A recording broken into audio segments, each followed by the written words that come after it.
اگر تو خدا ترس آدمی ہے تو میں تجھ سے خدائے رحمان کی پناہ مانگتی ہوں. ظاہر ہے ایک دم سے گھبرا گئی ہوں گی جب انہوں نے دیکھا ہوگا کہ ایک مرد کھڑا ہے میرے حجرے میں جبکہ وہ اعتکاف کر رہی ہیں، اور ظاہر ہے کہ اس کے پروٹوکولز ہیں ہیکل کے کہ وہاں پہ مرد نہیں جا سکتے جہاں خواتین ہیں.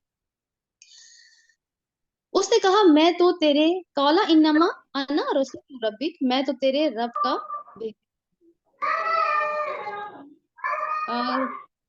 تمہارا ان کو ریموو کر دیجیے، مائک نہیں میوٹ کر رہی. اس لیے بھیجا گیا ہوں کہ میں تجھے ایک پاکیزہ لڑکا دوں. مریم نے کہا میرے ہاں لڑکا کیسے ہوگا جبکہ مجھے کسی بشر نے چھوا تک نہیں ہے اور میں کوئی بدکار عورت نہیں ہوں. فرشتے نے کہا ایسا ہی ہوگا. کیسا؟ یعنی آلدو کہ تجھے کسی مرد نے نہیں چھوا اور بے شک کہ تو بدکار عورت نہیں ہے، لیکن پھر بھی اللہ تعالیٰ تجھے لڑکا عطا کریں گے. فرشتے نے کہا ایسا ہی ہوگا، تیرا رب فرماتا ہے ایسا کرنا میرے لیے بہت آسان ہے، اور یہ ہم اس لیے کریں گے کہ اس لڑکے کو لوگوں کے لیے ایک نشانی بنائیں اور اپنی طرف سے ایک رحمت، اور یہ کام ہو کر رہنا، یعنی یہ بچہ ایک زندہ معجزہ بنے گا اس دنیا میں. جس طرح سے ہم دیکھتے ہیں کہ حضرت یحییٰ علیہ السلام کی پیدائش ایک معجزانہ پیدائش ہے، اسی طرح حضرت عیسیٰ علیہ السلام کی، مگر فرق بہت زیادہ ایک بڑا ہے کہ یہاں پہ والد کا کردار نہیں ہے. والد کا کردار کون ادا کر رہا ہے؟ کلمت اللہ، اللہ تعالیٰ کا کلمہ یعنی روح. فَحَمَلَتْهُ فَامْتَبَذَتْ بِهِ مَكَانًا قَصِيًّا. آیت نمبر 22. مریم کو اس بچے کا حمل رہ گیا اور وہ اس حمل کو لیے ایک دور کے مقام پر چلی گئی. اب ظاہر ہے کہ ہم بھی یہ سوچ سکتے ہیں کہ ایک ایسی بچی، ایک ایسی لڑکی جس کی شادی نہیں ہوئی اور وہ پریگننٹ ہو جاتی ہے تو اس کی کیا فیلنگز ہوں گی، اور وہ لڑکی بھی وہ جو برگزیدہ ہے اللہ تعالیٰ کی طرف سے اور ہیکل کے اندر رہتی ہے، یعنی دین کی خدمت کے لیے چن لیا گیا ہے اس کو. کیسی کیسی سوچیں آئی ہوں گی اس ٹائم ان کو. پھر زچگی کی تکلیف نے اسے ایک کھجور کے درخت کے نیچے پہنچا دیا. وہ کہنے لگی کاش میں پہلے ہی مر جاتی اور میرا نام و نشان بھی نہ رہتا، یعنی نام و نشان نہ رہتا کہ میں بھولی بسری ہو جاتی، میں ایسی ہوتی کہ لوگوں کو ہوتا کہ یہ بھی یاد نہ ہوتا کہ ہاں ایک مریم ہوتی تھی، یہ بھی یاد نہ ہوتا ان کو اس حالت میں. اب دیکھیں ایک تو فزیکل پین ہے جو کہ زچگی کے ٹائم پہ ہر خاتون کو برداشت کرنی پڑتی ہے. دوسرا ایک خوف ہے ان کے اندر، اور خوف کیا ہے کہ یہ بچہ پیدا ہوگا تو اس کو لے کے کہاں جاؤں گی، اور جب اپنی بستی میں واپس جاؤں گی تو کیسے کیسے سوال ہوں گے، لوگ کس کس طرح کی باتیں کریں گے میرے لیے. فرشتے نے پائنتی سے اس کو پکارا، ان کے درخت کے نیچے سے پکارا، ایک لور جگہ پہ، یہ تھوڑی اونچی جگہ پہ تھی، وہ نیچی جگہ سے فرشتے نے پکارا.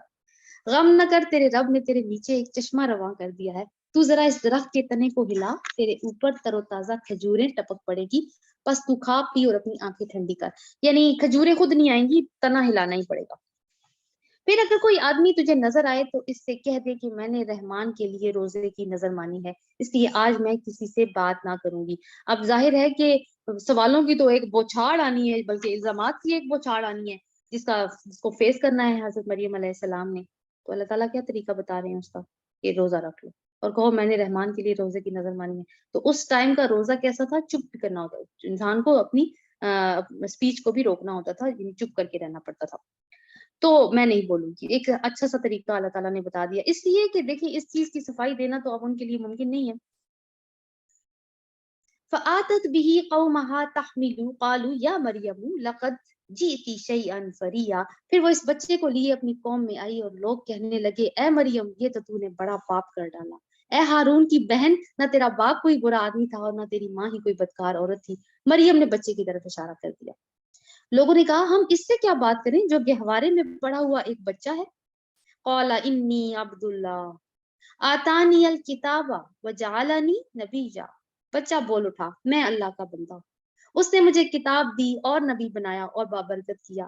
میں جہاں پہ بھی رہوں نماز اور زکوٰۃ کی پابندی کا حکم دیا جب تک کہ میں زندہ رہوں، اور اپنی والدہ کا حق ادا کرنے والا بنایا. اب دیکھیے حضرت زکریا کے بارے میں، حضرت یحییٰ کے بارے میں بات ہوئی تھی اپنے والدین کا حق ادا کرنے والا. یہاں پہ کیا بات ہوئی ہے؟ اپنی والدہ کا حق ادا کرنے والا. یعنی یہاں سے بھی پتہ چل رہا ہے کہ ان کے والد نہیں ہیں. اور مجھ کو جبار اور شقی نہیں بنایا، یعنی بدبخت نہیں بنایا اللہ تعالیٰ نے. اور وہی والی آیت دوبارہ ریپیٹ ہو رہی ہے، وَالسَّلَامُ عَلَيَّ يَوْمَ وُلِدتُّ وَيَوْمَ أَمُوتُ وَيَوْمَ أُبْعَثُ حَيًّا. آیت نمبر 33. اور جب تک میں سلام ہے مجھ پر جب کہ میں پیدا ہوا، جب کہ میں مروں اور جب کہ زندہ کر کے اٹھایا جاؤں۔ تو زندہ کر کے اٹھایا جاؤں یعنی یہ وہ ساری آپ بتائیں کہ یہ ساری وہ چیزیں ہیں جو حقائق اللہ تعالیٰ ہمیں پہلے سے بتا چکے ہیں، اب یہاں پہ وہ آ رہی ہیں، اور یہی وہ اسپیچ ہے جو حضرت جعفر طیار دے رہے ہیں نجاشی کے دربار میں۔ آگے دیکھیے، ذالک عیسیٰ ابن مریم، یہ بہت خوبصورت انداز ہے اس آیت کے اندر۔ ذالک عیسیٰ ابن مریم قول الحق الذی فیہ یمترون، یہ ہیں عیسیٰ ابن مریم، یعنی یہ حقیقت ہے ان کی، اللہ تعالیٰ یہ بتا رہے ہیں، یہ ہے عیسیٰ ابن مریم اور اس کے بارے میں وہ سچی بات جس میں لوگ شک کر رہے ہیں۔ اللہ کا یہ کام نہیں کہ وہ کسی کو بیٹا بنائے، وہ پاک ہے، جب وہ کسی بات کا فیصلہ کرتا ہے تو کہتا ہے کن فَإِنَّمَا يَقُولُ لَهُ كُن فَيَكُونُ، آیت نمبر 35، جب وہ کسی بات کا فیصلہ کرتا ہے تو کہتا ہے ہو جا، اور پس وہ ہو جاتی ہے۔ یعنی اللہ تعالیٰ کو اس بات کی، کوئی بات اسباب کی حاجت اللہ تعالیٰ کو نہیں ہے، انسانوں کی حاجت ہے، اللہ تعالیٰ انسانوں کو حاجت ہے اسباب کی۔ اور پھر یہ عیسائیوں پر اتمام حجت ہے کہ محض معجزے سے اگر کوئی بچہ پیدا ہوتا ہے تو اس بات کی دلیل نہیں ہوتا کہ اس کو پھر الوہیت میں شامل کر لیا جائے۔ آیت نمبر 36، وَإِنَّ اللَّهَ رَبِّي وَرَبُّكُمْ فَاعْبُدُوهُ، اور کیا تعلیمات دے رہے ہیں؟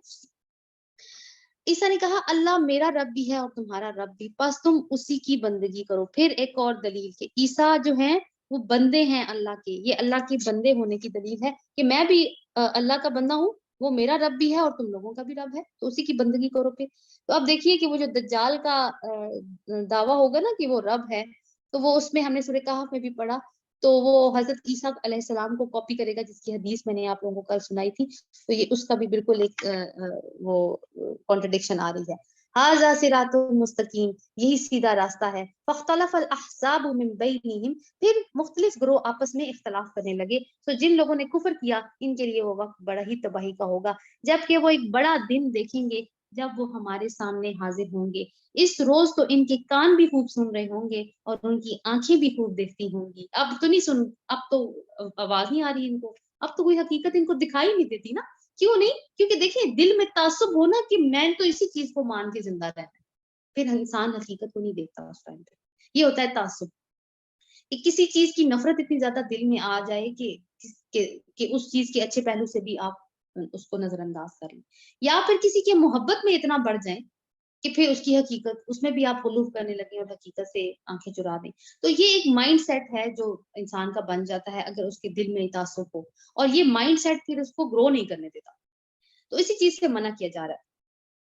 اس روز تو ان کے کان بھی خوب سن رہے ہوں گے اور ان کی آنکھیں بھی خوب دیکھتی ہوں گی، مگر آج یہ ظالم گمراہی میں مبتلا ہیں۔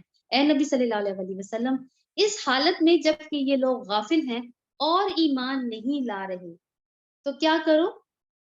ان کو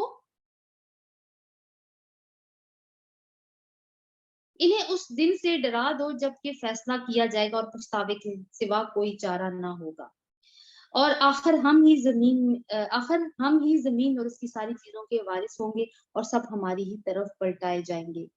تو اللہ تعالیٰ یہاں پہ کیا کہہ رہے ہیں اس کو؟ اب آیت نمبر 39 کا ٹیکسٹ دیکھیں، وَأَنذِرْهُمْ يَوْمَ الْحَسْرَةِ إِذْ قُضِيَ الْأَمْرُ وَهُمْ فِي غَفْلَةٍ وَهُمْ لَا يُؤْمِنُونَ، یعنی ان کو اس دن سے ڈرا دیجیے جو حسرت کا دن ہوگا۔ قیامت کا دن کون سا ہوگا؟ یوم الحسرہ کہا گیا ہے قرآن پاک میں اس کو، جس دن سارا فیصلہ چکا دیا ہوگا لیکن وہ غفلت میں ڈوبے ہوئے ہیں اور کوئی ان کو ایمان نہیں لا رہے۔ تو رسول اللہ صلی اللہ علیہ وسلم کی ایک حدیث ہے کہ تین موقعوں کے لیے قیامت والے دن انسان حسرت کرے گا کہ کاش میں نے یہ کام اس وقت کیے ہوتے۔ وہ تین موقع کون سے ہیں؟ جب لوگ محفل میں ہوں اور اللہ کا ذکر نہ کریں، یعنی وہ محفل ان کے لیے پھر باعث حسرت بن جائے گی۔ دوسری سچویشن یہ ہوگی کہ جب لوگ بازاروں میں چلتے پھرتے ہوں گے اور اللہ کا ذکر نہیں کرتے ہوں گے، یہ بات بھی ان کے لیے باعث حسرت بن جائے گی۔ اور تیسری چیز وہ ہوگی کہ جب وہ سونے کے لیے اپنے بستر پر جائیں گے تو اللہ کا ذکر نہیں کریں گے، یہ چیز بھی ان کے لیے باعث حسرت بن جائے گی۔ آخرکار ہم ہی زمین اور اس کی ساری چیزوں کے وارث ہوں گے اور پھر سب ہماری ہی طرف پلٹائے جائیں گے۔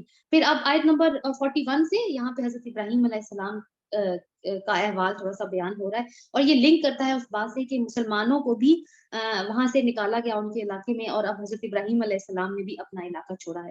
وَاذْكُرْ فِي الْكِتَابِ إِبْرَاهِيمَ إِنَّهُ كَانَ صِدِّيقًا نَبِيًّا، اور اس کتاب میں ابراہیم کا قصہ بیان کرو، بے شک وہ ایک سچا انسان اور ایک نبی تھا۔ یعنی صدیق صدیق کون ہوتا ہے؟ جو اتنا سچا ہے کہ اس کی پوری زندگی اس سچائی کا مصداق بن جاتی ہے. اور آپ کو پتا ہے کہ یہ بہت خوبصورت ٹائٹل ہے، حضرت ابو بکر صدیق کا یہ ٹائٹل ہے. اور وہ 4 گروہ آپ کو یاد ہوں گے انعمت علیہم میں، ان 4 گروہوں میں پہلا درجہ تو انبیاء کا ہے، دوسرا صدیقین کا ہے، اور تیسرا پھر شہداء، اور چوتھا مومنین صالحین کا ہے.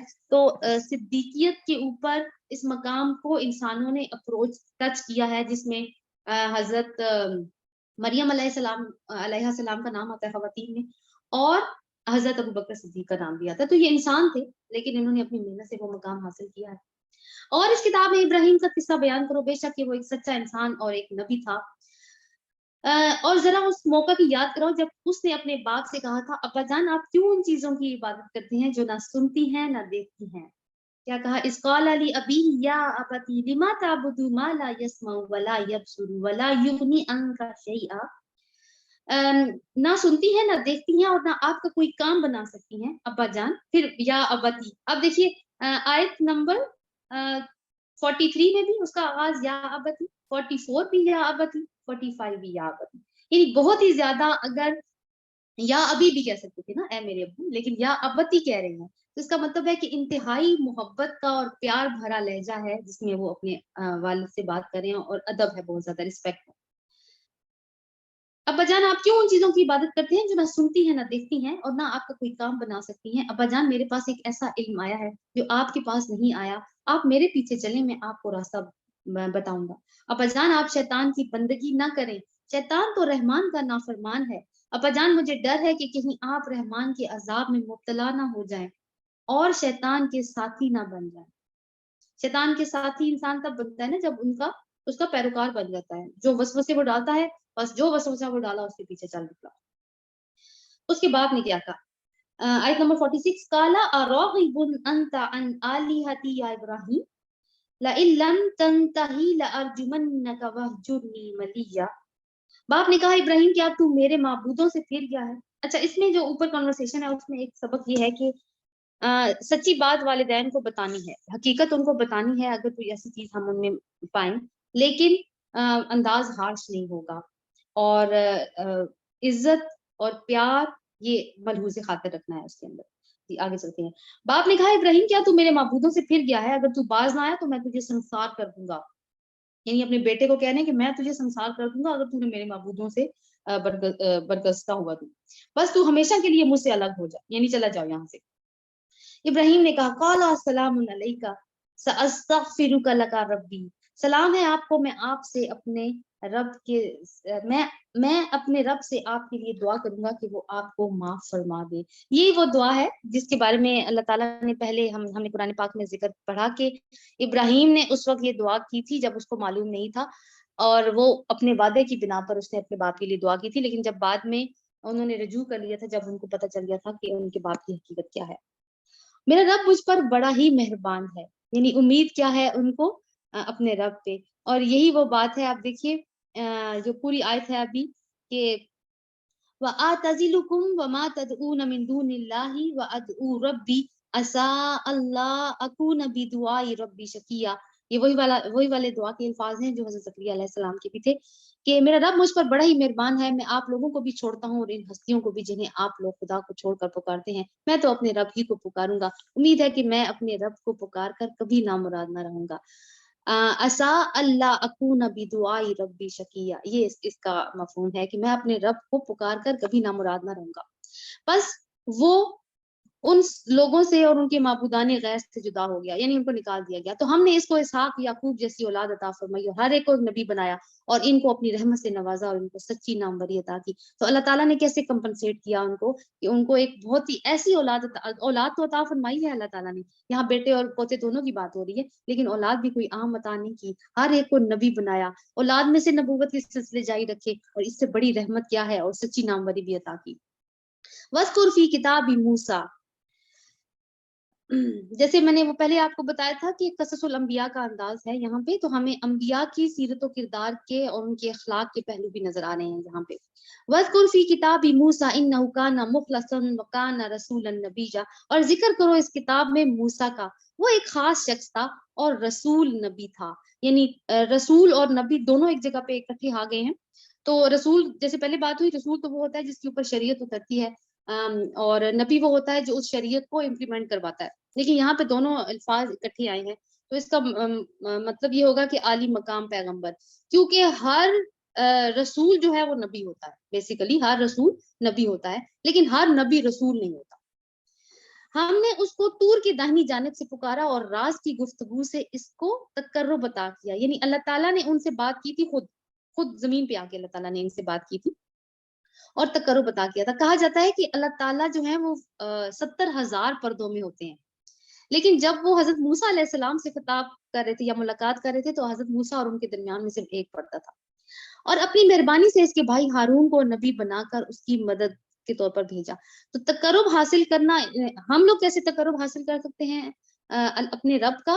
وہ جو نماز میں جب ہم سجدہ کرتے ہیں تو وہ سجدہ جو ہے وہ اللہ کے تقرب کا ذریعہ ہوتا ہے. یعنی وہ ایک جگہ، ایک مقام ہوتا ہے نماز میں جب ہم اپنے رب سے بہت زیادہ قریب ہوتے ہیں، تو پھر اپنے دل کی جو بھی باتیں ہیں، کیونکہ ہمارا رب اتنا قریب ہوتا ہے، وہ ہمیں اپنے رب سے کر دینی چاہیے.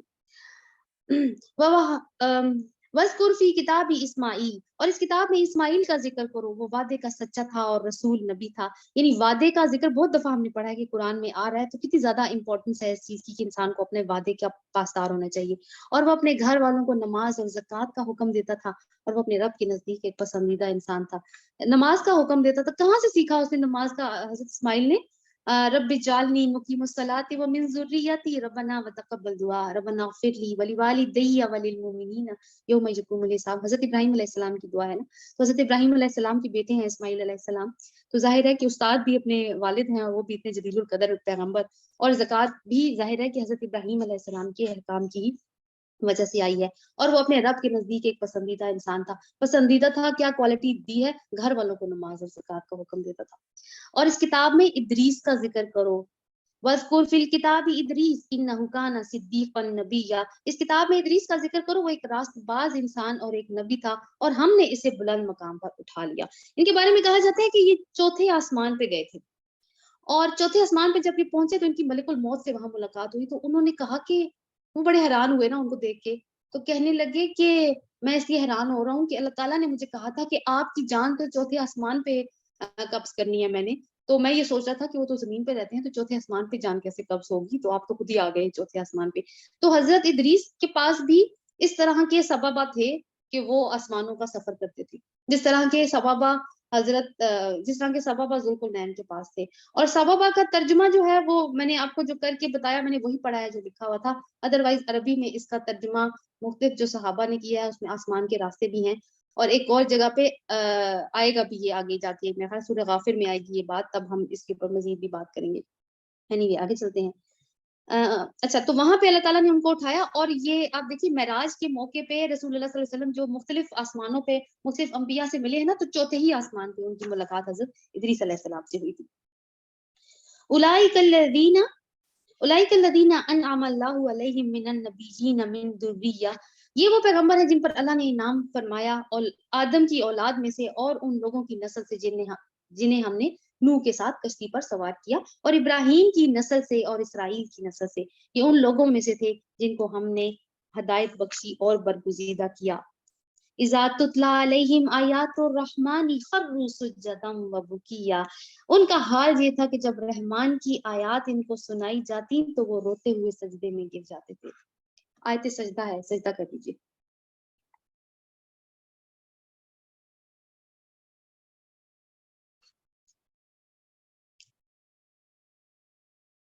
جی، تو سجدے میں گر جاتے تھے، اللہ تعالیٰ نے کہا گر جاتے تھے سجدے میں. تو سجدے میں گرنے کی کیفیت کب پیدا ہوتی ہے؟ جب انسان رب کی حقانیت کو اپنے دل میں محسوس کرے، اور اس کو اتنا احساس ہو جائے کہ وہ بے اختیار، یعنی اپنے اوپر بغیر کسی کنٹرول رکھے وہ سجدے میں گر پڑے. تو یہ وہ کنڈیشن ہے.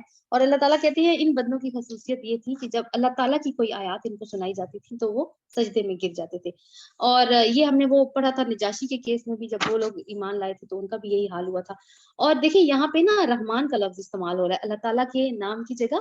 رحمان کا لفظ، رحمان اللہ تعالیٰ کا صفاتی نام ہے. اور یہ اللہ تعالیٰ کو وہ ایک تو اللہ تعالیٰ اپنے لیے رب کا لفظ استعمال کرتے ہیں، ایک اللہ استعمال ہوتا ہے جو کہ اللہ تعالیٰ کا ذاتی نام ہے، اور ایک رحمان کا لفظ استعمال کیا، یہ صفاتی نام ہے جو اللہ تعالیٰ نے اپنے نام کی جگہ استعمال کیا ہے. اور رحمان میں رحمت کی کیفیت ہوتی ہے. اور رحمت کس طرح کی رحمت؟ جس طرح سمندر میں ایک طوفانی کیفیت ہوتی ہے، تو رحمان کے لفظ میں اللہ تعالیٰ کی جو رحمت ہے وہ اس کی کیفیت بھی طوفانی ہے. پھر فخلف من بعدهم خلف اضاعوا الصلاة واتبعوا الشهوات فسوف يلقون غيا. پھر ان کے بعد وہ ناخلف لوگ ان کے جانشین ہوئے جنہوں نے نماز کو ضائع کیا اور خواہشات نفس کی پیروی کی. یعنی ان کے بعد اب ظاہر ہے کہ ایک جنریشن ہے جس کے اوپر وہی اتر رہی ہے. جیسے رسول اللہ صلی اللہ علیہ وسلم کا ٹائم تھا، اس کے بعد خلفائے راشدین کا ٹائم تھا، مگر جیسے جیسے وہ وقت آگے آتا گیا کتاب سے ساتھ چھوٹتا چلا گیا. تو اب ان کے بعد کیسے لوگ جانشین ہوئے ان کے؟ انہوں نے دو کام کیے. کیا؟ نماز کو ضائع کر دیا. ابن مسعود سے کسی نے پوچھا، رضی اللہ عنہ سے کسی نے پوچھا کہ نماز کو ضائع کرنے کا مطلب کیا ہے؟ تو انہوں نے فرمایا کہ اتنی دیر سے پڑھنا کہ وقت نکل جائے، اور جو نہیں پڑھے گا وہ تو کفر میں شامل ہو جائے گا. تو اس کے بعد دوسری چیز کیا ہے کہ انہوں نے اپنی خواہشات نفس کی پیروی کی، یعنی انہوں نے وہی کچھ کیا جو ان کے دل نے ان کو بتایا کرنے کے لیے، انہوں نے کتاب کو چھوڑ دیا. بس قریب ہے کہ وہ گمراہی سے کے انجام سے دوچار ہوں گے، البتہ جو توبہ کر لیں اور ایمان لے آئیں اور نیک عملی اختیار کریں. تو اللہ تعالیٰ نے یہ راستہ تو ہر ایک کے لیے کھلا چھوڑا ہے. کوئی بات نہیں، بھٹک گئے ہو تو جب بھی واپس آؤ گے اللہ کی رحمت تمہارا انتظار کر رہی ہے. وہ جنت میں داخل ہوں گے اور ان کی ذرا برابر حق تلفی نہ ہوگی. ان کے لیے ہمیشہ رہنے والی جنتیں ہیں جن کا رحمان نے اپنے بندوں سے درپردہ وعدہ کر رکھا ہے، اور یقیناً یہ وعدہ پورا ہو کر رہنا ہے. اللہ تعالیٰ ہمیں ان میں شامل فرمائے. وہاں کوئی بےہودہ بات نہ سنیں گے، جو کچھ بھی سنیں گے ٹھیک ہی سنیں گے. ان کا رزق انہیں صبح و شام ملتا رہے گا. یہ ہے وہ جنت جن کا وارث ہم اپنے بندوں میں سے ان کو بنائیں گے جو پرہیزگار رہا. یعنی انسان کس چیز کا وارث ہوتا ہے دنیا میں؟ والدین کی چھوٹی چھوٹی چیزوں کا. تو جنت میں جنت کے وارث بنائے جائیں گے انسان. یعنی وہ وارث کیا؟ ہمارے والد کی کو دی گئی تھی نا یہ جنت. تو پھر اب انسان اس کے میراث ان کی میراث ان کو ملے گی. لیکن اس میراث کی تقسیم دنیا کے قانون کے مطابق نہیں ہے کہ ملنی ملنی، ایک حصہ خاتون کا ہے اور دو حصے مرد کے ہیں، ایسا نہیں ہے. وہاں پہ یہ ہے کہ جس کی اعمال اچھی ہوں اسی کو حصہ ملنے والا ہے. وما نتنزل الا بامر ربک، آیت نمبر 64. اے نبی صلی اللہ علیہ وسلم، ہم تمہارے رب کے حکم کے بغیر نہیں اترا کرتے. جو کچھ ہمارے آگے ہے اور جو کچھ ہمارے پیچھے ہے اور جو کچھ اس کے درمیان ہے، ہر چیز کا مالک وہی ہے اور تمہارا رب بھولنے والا نہیں ہے. یہ کلمات ظاہر کلام تو اللہ تعالیٰ کا ہے، لیکن کون اس کو ادا کر رہے ہیں؟ ملائکہ ادا کر رہے ہیں، ان کے فرشتے ادا کر رہے ہیں. اور رسول اللہ صلی اللہ علیہ وسلم سے کہہ رہے ہیں کہ ہم آپ کے پاس جب آتے ہیں وہی لے کر آتے ہیں یا کسی اور کام کے لیے آتے ہیں تو ہم اپنی مرضی سے نہیں آ سکتے آپ کے پاس. اللہ تعالیٰ کا جب حکم ہوتا ہے ہم تب بھی آتے ہیں. تو رسول اللہ صلی اللہ علیہ وسلم کی کیفیت یہ ہوتی تھی کہ کبھی اگر وحی کا سلسلہ تھوڑا بند ہو جاتا تھا نا تو وہ بہت زیادہ مضطرب ہو جاتے تھے، تو انتظار میں رہتے تھے وہ وحی کے ہر ٹائم پہ. تو کبھی اگر دیر ہو جاتی تھی تو وہ انہوں نے کہا ہوگا کہ آپ دیر سے آئے ہیں تو اس کا جواب آ رہا ہے. وہ رب ہے زمین اور آسمان کا اور ان ساری چیزوں کا جو آسمانوں اور زمین کے درمیان ہے، بس تم اسی کی بندگی کرو، اسی کی بندگی پر ثابت قدم رہو. کیا ہے کوئی ہستی تمہارے علم میں اس کی ہم پایا؟ وَيَقُولُ الْإِنسَانُ أَإِذَا مَا مِتُّ لَسَوْفَ أُخْرَجُ حَيًّا. انسان کہتا ہے کیا واقعی جب میں مر چکوں گا پھر سے زندہ کر کے نکالا جاؤں گا؟ کیا انسان کو یاد نہیں آتا ہم اس کو پہلے سے پیدا کر چکے ہیں جب کہ وہ کچھ بھی نہ تھا؟ تیرے رب کی قسم ہم ضرور ان سب کو اور ان کے شیاطین کو بھی گھیر لائیں گے، پھر جہنم کے گرد لا کر انہیں گھٹنوں کے بل گرا دیں گے. پھر ہر گروہ میں سے ہر اس شخص کو چھانٹ لیں گے جو رحمان کے مقابلے میں زیادہ سرکش بنا ہوا تھا. پھر یہ ہم جانتے ہیں کہ ان میں سے کون سب سے بڑھ کر جہنم میں جھونکے جانے کا مستحق ہے. تم میں سے کوئی ایسا نہیں جو جہنم پر وارد نہ ہو.